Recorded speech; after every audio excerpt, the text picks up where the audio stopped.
Welcome to the new online learning session. Today's science lesson in Standard 8 of the NCERT curriculum will cover the interesting topic of microorganisms. Let's begin the show with a little introduction.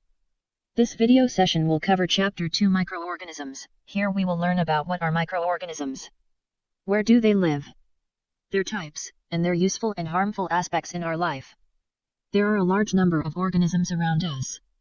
We can see most of the organisms with the naked eye. However, there are a large number of organisms that are so small that it is not possible to see them with the naked eye. They can be observed only with the help of a microscope.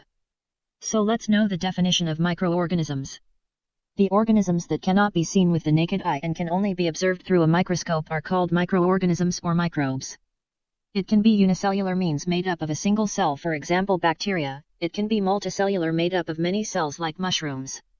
They are present everywhere, some in the air, some in soil, at the knob of the door, on the floor, everywhere they exist. We can divide microorganisms into 5 major groups. They are bacteria, fungi, algae, protozoa, and viruses.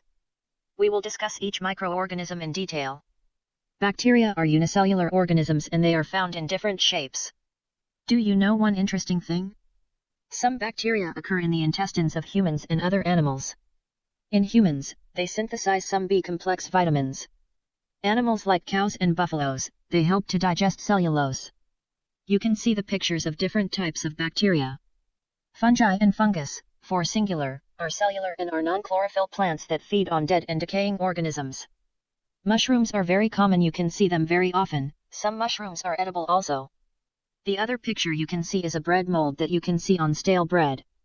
Going further, algae in singular is called as alga, are aquatic and chlorophyll-rich organisms.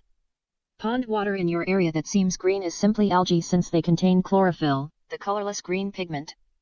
Protozoan means first animal. Protozoa are unicellular microorganisms.